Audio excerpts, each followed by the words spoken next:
کہانی کا عنوان عشق آتش قسط نمبر 9۔ جی ماما، وہ ان کی تاکید کے جواب میں بولی۔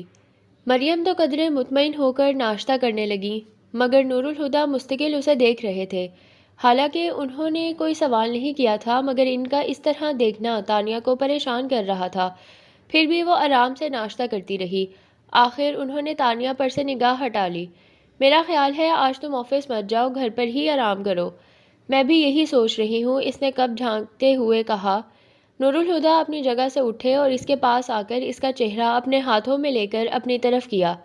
تمہیں تکلیف میں دیکھ کر مجھے بہت تکلیف ہوتی ہے، مگر اس وقت تکلیف اور بھی زیادہ ہوگی جب تم اپنی تکلیف مجھ سے چھپاؤ گی۔ تانیہ کو ان کے چہرے پر وہی کھویا ہوا سا تاثر نظر آیا جو اکثر تانیہ کو دیکھتے ہوئے ابھر آتا تھا۔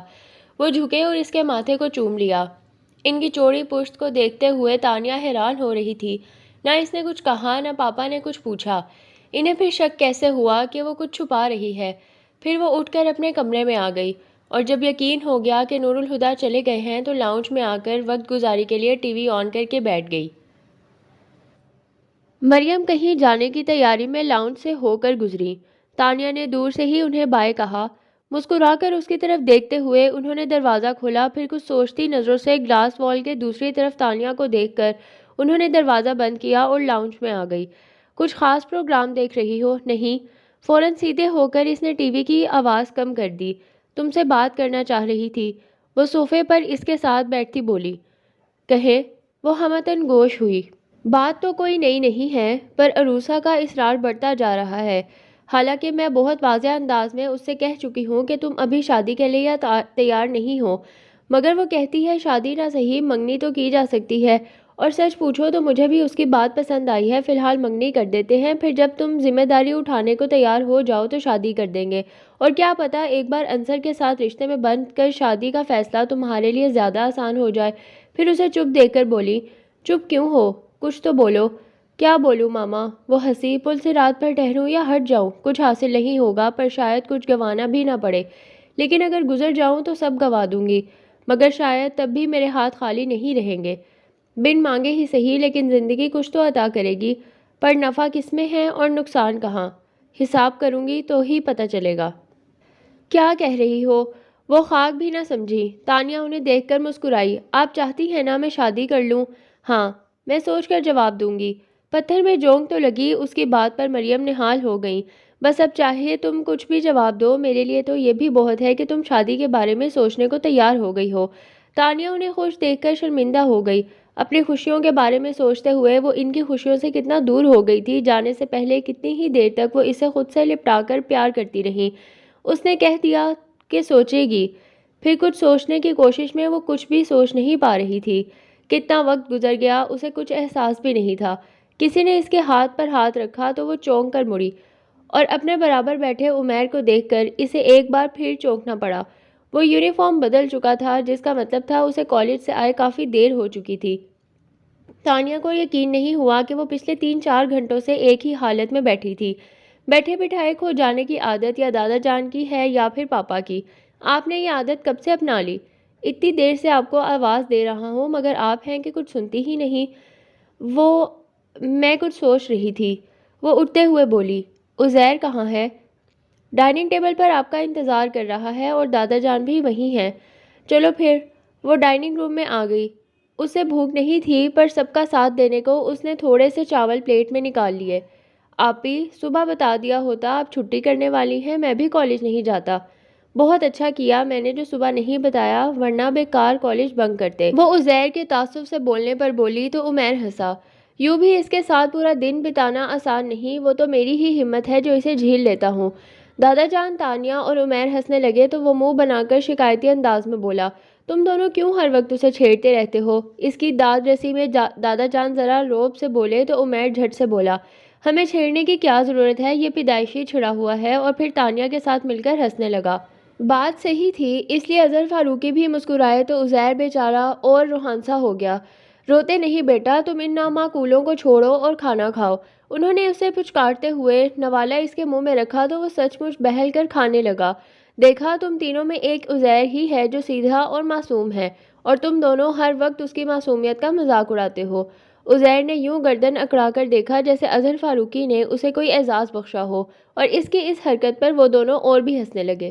وہ بھی ایک سہانی شام کا منظر تھا۔ گرم گھاس پر ابری ہوئی ٹرے تھامے وہ سہج سہج قدم اٹھاتی لان میں رکھی چیئرز کی طرف بڑھی چلی آ رہی تھی، جن پر براجمان اظہر فاروقی اور نور الہدیٰ دنیا و مافیا سے بے خبر نہ جانے کن باتوں میں الجھے تھے۔ ان دونوں نے ہی اس کی آمد کو محسوس نہیں کیا تھا، بلکہ نور الہدیٰ تو اس وقت چونکے جب ٹرے رکھنے کے لیے جھکتے ہوئے اس کا کاسنی دوپٹہ شانے سے سرک کر گھٹنے پر رکھے ان کے ہاتھ پر آ پڑا۔ اس نے ایک ہاتھ سے دوپٹہ کندھوں پر ڈالتے ہوئے دوسرے ہاتھ میں بڑا سا کپ اٹھا کر بابا جان کی طرف بڑھایا، مگر انہوں نے ہاتھ میں پکڑا اخبار ایک دم ہی اپنے سامنے پھیلا لیا۔ وہ سن سی ہو گئی۔ یہ ہو ہی نہیں سکتا تھا کہ اظہر فاروقی نے اسے اپنی طرف کپ بڑھاتے نہ دیکھا ہو۔ نور الہدیٰ کو بھی ان کی حرکت اچھی نہیں لگی تھی۔ وہ خود کو بولنے سے روک نہ پائے۔ بابا جان، وہ آپ کو کب پکڑا رہی ہے؟ اظہر فاروقی نے ذرا سا اخبار کا کونا نیچے کرتے ہوئے سرسری سی انداز میں کہا، ٹیبل پر رکھ دو نا بیٹا، اور پھر سے اخبار اپنے سامنے کیا۔ اس نے کپ ان کے سامنے رکھا اور اسی خاموشی سے کرسی پر بیٹھ گئی۔ اس کا چہرہ پتھر کی طرح بے جان تھا۔ ہر بار اپنی نظر انداز کیے جانے پر اس کی کیفیت اتنی ہی شدید ہو جایا کرتی تھی۔ نور الہدیٰ اس وقت اس قدر حساسیت پر اکثر حیران اور کبھی کبھار تو پریشان ہو جاتے۔ اسے اس ٹرانس سے باہر لانے کے لیے نور الہدیٰ نے کپ اٹھا کر اس کے سامنے کیا اور اپنی عادت کے مطابق بشاشت سے بولے، کیا شام کی چائے پینا بھی چھوڑ دیا ہے؟ اس نے چونکتے ہوئے ان کی طرف دیکھا اور سادگی سے مسکراتے ہوئے ان کے ہاتھ سے کپ لے کر گھونٹ گھونٹ پینے لگی۔ گھر میں بیکار بیٹھ کر کیا کرو گی؟ تم یونیورسٹی میں ایڈمیشن کیوں نہیں لے لیتی؟ انہیں لگتا تھا اس کی حد سے بڑی ہوئی حساسیت کی وجہ تنہائی ہے۔ حالانکہ گھر میں بابا جان اور خود وہ موجود تھے، مگر نور الہدیٰ اپنی مصروفیت کی وجہ سے اسے ٹھیک سے ٹائم نہیں دے پاتے تھے، اور بابا جان گو کہ ریٹائرڈ تھے مگر الگ تھلگ رہنا پسند کرتے تھے۔ انہوں نے سوچا یونیورسٹی جانے سے اس کی تنہائی ختم ہو جائے گی اور پھر شاید اس کی جذباتیت بھی کم ہو جائے، مگر اس نے فوراً ہی ان کے خیال کو مسترد کر دیا۔ بی اے کر لیا کافی ہے، مجھے آگے نہیں پڑھنا۔ یہ کیا بات ہوئی؟ وہ ٹوک کر بولے۔ بس کچھ سمجھ نہیں آیا تو اس نے کندھے اچکا دیے۔ بس کیا؟ وہ کبھی کبھار ہی بڑے پن کا روب جھاڑتے تھے، اور جب ایسا کرتے بڑے آرام سے مرعوب ہو جاتی جیسے ابھی ہو گئی تھی۔ وہ اسی لہجے میں بولے، میرا خیال ہے ایڈمیشن تو اوپن ہو چکے ہوں گے، میں کسی دن فارم لے آؤں گا، تم بس فل کر دینا۔ مگر ہادی بھائی، مجھے آگے نہیں پڑھنا۔ وہ منمنائی۔ کیوں؟ ان کا انداز ہنہس وہی تھا۔ مجھے کورس کی باتیں اچھی نہیں لگتیں۔ بڑا معصوم سا انداز تھا۔ نور الہدیٰ مسکرا دیے۔ پھر کیا اچھا لگتا ہے؟ بتاؤں؟ وہ اسی بھول پن سے جوش میں بولی، پھر ان کے جواب کا انتظار کیے بغیر شروع ہو گئی۔ اس نے سر اٹھا کر دور تک پھیلے آسمان کو دیکھا اور کہا، مجھے آسمان کو دیکھنا اچھا لگتا ہے۔ اس میں اڑتے بادل اور پرندوں کی چہکار، سورج کی کرنیں اور چاند کی چاندنی، پھول، تتلی خوشبو، صحرا میں بہتی ہوا کی آواز، سمندر کی لہریں، سردیوں کا موسم۔ بولتے بولتے وہ اچانک ہنس پڑی، پھر انہیں دیکھ کر بولی، ہادی بھائی، مجھے زندگی اچھی لگتی ہے۔ وہ ہنس پڑے، مگر وہ ایک دم سے چپ ہو کر کچھ سوچنے لگی تھی۔ پھر اس نے کپ ٹیبل پر رکھا اور اپنی جگہ سے اٹھ کر گھاس پر بابا جان کے قدموں میں بیٹھ گئی، جو لاتعلق سے اخبار میں گم تھے۔ انہیں متوجہ کرنے کے لیے اس نے اپنے ہاتھ اظہر فاروقی کے گھٹنے پر رکھ دیے۔ انہوں نے اخبار ہٹا کر اسے دیکھا۔ بابا جان، آرٹس کونسل میں نو آموز مصوروں کی پینٹنگز کی نمائش ہو رہی ہے۔ میں نے بھی اپنا نام دیا تھا اور پتہ ہے میرا سلیکشن بھی ہو گیا ہے۔ 17 دسمبر سے 3 دن کی نمائش ہے، آپ آئیں گے نا؟ جوش میں بولتے آخر میں اس کا لہجہ منت بھرا ہو گیا تھا۔ تم جانتی ہو کہ بھیڑ بھاڑ والی جگہوں پر جانا مجھے پسند نہیں۔ انہوں نے مکمل انکار نہیں کیا تھا۔ اسی سے حوصلہ پکڑ کر وہ بولی، مگر تھوڑی دیر کو تو جا سکتے ہیں بابا جان، یہ میری پہلی ایگزیبیشن ہے اور اس بہانے آپ میری پینٹنگز بھی دیکھ لیں گے۔ جانتے ہیں اس بار میں نے اسٹل لائف اور لینڈسکیپنگ کے علاوہ سی اسپیکٹس بھی بنائے ہیں، اور کیلی گرافی تو میں نے پہلی بار ہی کی ہے۔ پچھلے مہینوں میں نے اتنے سارے نئے کینوس بنا لیے ہیں اور آپ نے ابھی تک کوئی بھی نہیں دیکھا۔ اگر دیکھنا مقصود ہے تو آج ہی ایک نشست تمہارے کمرے میں رکھ لیتے ہیں، لیکن میں ایگزیبیشن میں نہیں آ پاؤں گا۔ آرمی لائف کے دوران بھی پرہجوم جگہوں پر جانا مجھے پسند نہیں تھا، اور اب تو میں ریٹائرڈ لائف گزارتے گھر تک ہی محدود ہو گیا ہوں۔ اینی وے، بیسٹ آف لک۔ کیا ہو جاتا اگر بابا جان اس کا دل رکھنے کی خاطر کچھ دیر چلے جانے کی حامی بھر لیتے؟ نور الہدیٰ نے اسے تعصب سے سوچ کر اسے دیکھا۔ اس نے اپنی آنکھیں جھکا رکھی تھی، پھر بھی اس کی پلکوں پر لرزتے آنسو نور الہدیٰ کو صاف نظر آ رہے تھے۔ نور الہدیٰ بے چین ہو کر اٹھے اور اس کے پاس والی چیئر پر بیٹھ کر ٹیبل پر رکھے اس کے ہاتھ پر اپنا ہاتھ رکھ دیا۔ اور کچھ کہنا ہی چاہتے تھے کہ اس نے آہستگی سے اپنا ہاتھ ان کے ہاتھ کے نیچے سے نکالا اور اٹھ کر یوں ہی رخ پھیرے اندر کی طرف بڑھ گئی۔ جوتوں سمیت بیڈ پر چت لیٹے نور الہدیٰ کو اپنی کن پٹیوں پر نمی کا احساس ہوا تھا۔ وہ اٹھ بیٹھے، اپنے چہرے پر سے آنسوؤں کو صاف کر کے ہاتھ اپنی آنکھوں کے سامنے کیا اور پوروں پر ٹھہری نمی کو دیکھنے لگے۔ جو آج تم یہاں ہوتی تو دیکھتی کہ جو آنسو تمہاری آنکھوں سے نہ بہہ سکے وہ 27 سالوں سے میرا چہرہ بھگو رہے ہیں۔ بے سبب تو نہیں تیری یادیں، تیری یادوں سے کیا نہیں سیکھا۔